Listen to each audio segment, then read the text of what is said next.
года в Тасынской волости Тургайского уезда. Ахмед обучался грамоте у аульных мул. После окончания русского казахского училища он поехал в Оренбург и поступил в школу казахских учителей. В 1895-1909 годах преподавал в аульных волостных училищах Актюбинского, Кустанайского и Каролинских уездов. Наряду с работой учителя и занятием наукой, активной общественной деятельностью Ахмед Байтурсынов плодотворно работал в области художественного слова, принимал участие в развитии реалистических, гуманистических, просветительских традиций казахской литературы в условиях XX века. Байтурсынов реформировал казахскую письменность, разработал основы казахского языка и ввел научную терминологию для казахской грамматики. Кроме этого, создал иллюстрированный букварь, несколько пособий для детей по изучению казахского языка, методическое пособие «Баянши», написал первый научный труд по истории казахской литературы «Литературоведение», вышедшее в 1926 году. Также собирал, записывал и издавал устное народное творчество казахского народа. Выдающий просветитель казахского народа Ахмед Байтурсынов прошел тяжелые испытания, отстаивая национальные интересы казахов и мечты о лучшей жизни, повышая их образованность. За это он отдал самое ценное – свою жизнь, но в сердцах людей зажег огонь веры в лучшее будущее. 1872 жылы қыркүйекте туған Ахмет 13 жасында өлеңі бар емес пе? Оқып 13-ші сансыратып, өлімде бір жара бар жазылмаған. 72 жылы туған бала 1885 жылы жаңағы әкесіменен ақтастып, жаңағы оязға жасаған дәбірлер жауапқа тартылғанда, бұнда Ахмет 13 жасар. Оған дейін Ахметтің оқу болмаған.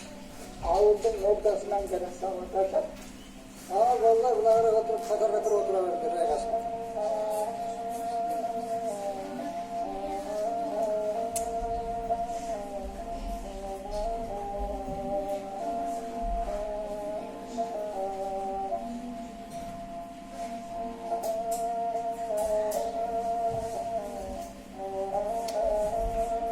Ахмет бала кезінен зерек болған, оқудан туған.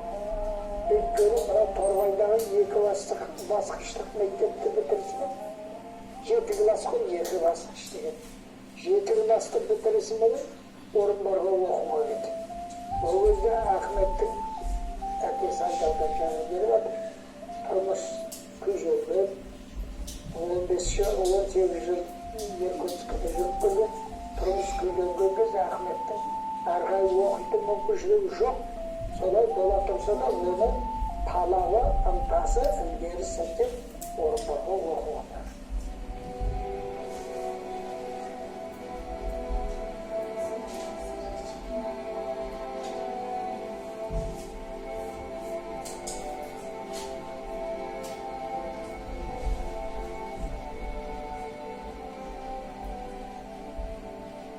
Ахметтің тарихы кешегі 1905 жылдан басталады.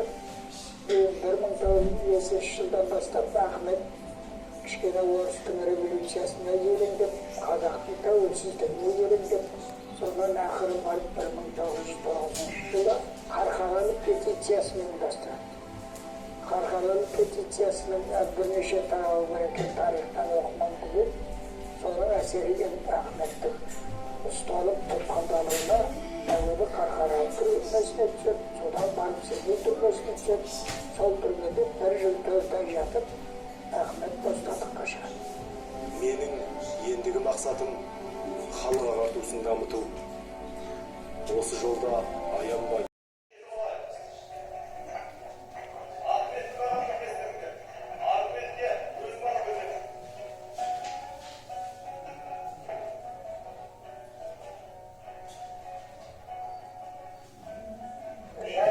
Sonra oraya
Ахмед Байтурсынов – поэт, ученый, просветитель.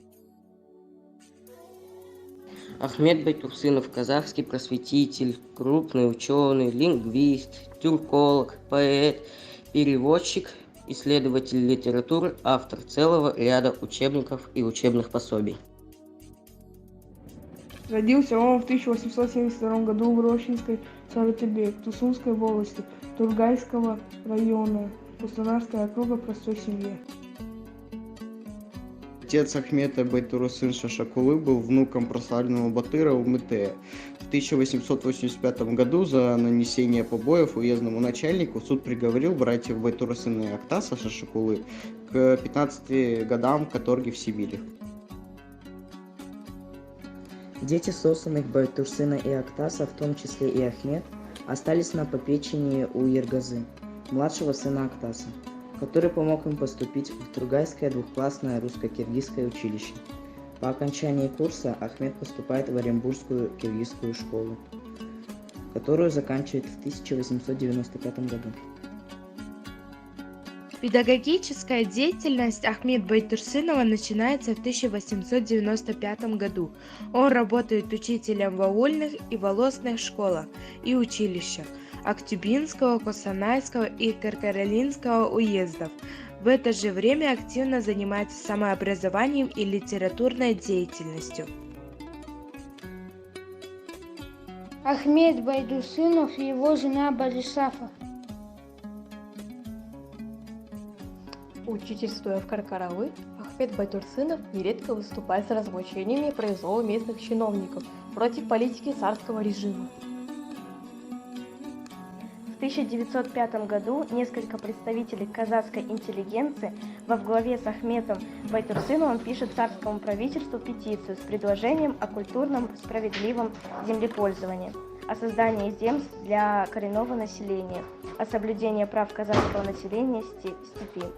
Предложения, конечно же, были отвергнуты, а все подписавшиеся письма взяты на заметку царской охранкой. За ними было установлено негласное наблюдение. В 1909 году по распоряжению губернатора Байтурсынов был арестован и отправлен в Семипалатинскую тюрьму, в которой находится с 1 июля по 21 февраля 1910 года. Из тюрьмы его выпустили с запрещением жить в пределах казахских областей. Выбор Байтурсынова пал на город Оренбург. В Оренбурге Ахмед Байтурсынов продолжает свою литературную и политическую деятельность. В 1911 году выходит в свет сборник его стихотворений и переводов «Кумар». В марте 1913 года начинает издавать в Оренбурге еженедельную газету «Казах» и до 1917 года является ее редактором. За открытую критику колониальной политики газету «Казах» пытались закрыть, а ее редактор Ахмед Байтурсынов неоднократно подвергался различным преследованиям. С июля 1917 года газета «Казах» становится печатным органом партии «Алаш». Однако через некоторое время решением Тургайского съезда Советов оказывается закрытой. С самого основания партии Алаша Ахмед в ее первых рядах, но в 1919 году, не соглашившись с некоторыми идеями Алаша, Байтурсынов выходит из рядов партии и работает простым сотрудником в советских учреждениях. После революции 1917 года Ахмед Байтурсынов избирается членом ВРК Киргизского Казахского края. Работает наркомом просвещения края 1920-1921, председателем академического центра 1921-1922, является членом научного методического совета Наркомпраса. В 1922-1925 годах председатель научно-литературной комиссии при Наркомате просвещения КСР, член полномочной комиссии по присоединению Семиреченской и Сырдарьинской областей, почетный председатель Общества изучения Киргизского края. В 1921 и 1925 годах преподаватель казахского языка и литературы в Казахском институте народного образования, город Оренбург. В 1925-1928 годах преподаватель казахского пединститута, город Ташкент. В 1928-1929 годах профессор кафедры казахского языка и литературы Казахского педагогического института, город Алмата. 20-е годы 20 века были особенно тяжелыми для Казахстана. Началось активное преследование интеллигенции. 2 июня 1929 года Ахмета Байтурсынова арестовывают. Через несколько недель его высылают в Архангельскую область, а его семью, жену Падрисафу и дочь Чолпан, отправляют в ссылку в Томск. Все произведения, стихи и переводы, статьи и научные исследования оказываются под запретом, их перестают печатать. Из ссылки Ахмет Байтурсынов возвращается в 1934 году. Этому поспособствовало письмо Максима Горького и его жены Пешковой, действующие при посредничестве Международного Красного Креста, который помог освободить многих невинных заключенных. В Алмате Ахмеда Байтурсынова отказываются восстанавливать на работе. 8 октября 1937 года ее вновь арестовывают и через 2 месяца расстреливают. Выдающийся деятель национально-освободительного движения был реабилитирован только в ноябре 1989 года.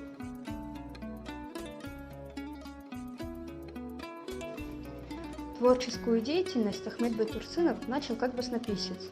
В своих стихотворениях он выражал нужды и чаяния казахского народа, его мечту о светлом будущем, обличал лицемерие чиновничьего аппарата, призывал к свету знаний, культуре. Ахмет Байтурсынов, автор первого казахского букваря. Новый казахский алфавит назван в честь ученого Байтурсыновским. В свое время служил хорошим образцом для всех тюркоязычных народов при проведении реформы письменности. Автором написаны также пособия по родному языку, изложение курса казахского языка, руководство к изучению грамматики, развитие речи, различные хрестоматии. Ахмет Байтурсынов – автор многочисленных критических статей по фольклору, по проблемам современной казахской поэзии и прозы. Им теоретически обоснованы основы казахского стихосложения, исследованы образцы устного народного творчества. В 1923 году в Москве он издает казахский эпос «Ер-Саин». Сам пишет к нему свидетельство богатства казахского языка, проявившегося в трудные для людей минуты поминовения умерших. В сборнике были опубликованы народные поминальные песни Бабию Кузыбеку, Хана Абылаю и другими известными казахскими батырами и героями. Литературное и научное наследие Ахмета Байтурсынова вместе с его добрым именем было реабилитировано и возвращено народу уже в наше время, 80-е годы 20 века. Памятник Ахмеду Байтурсынову в городе Костанай. Костанайский государственный университет имени Ахмета Байтурсынова.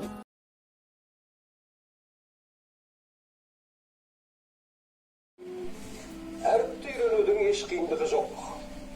Оған ынта, жігер керек. Тек білімді ұрпақ қана биік белестерге жетіп, үлкен азамат болуға негізін қалайды.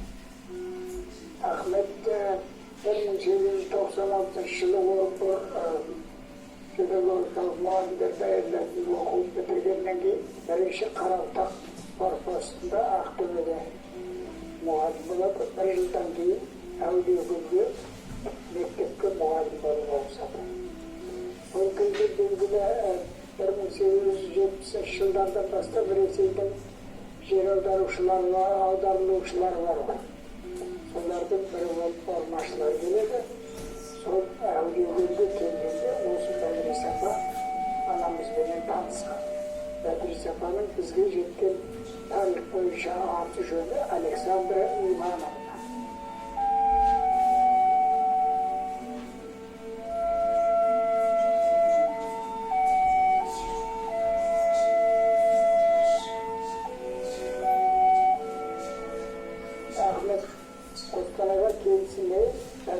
Степан аты жөнін өзгертіп Александров мешітке барып, Троицкий мешітінде некеге тұрды кетіледі.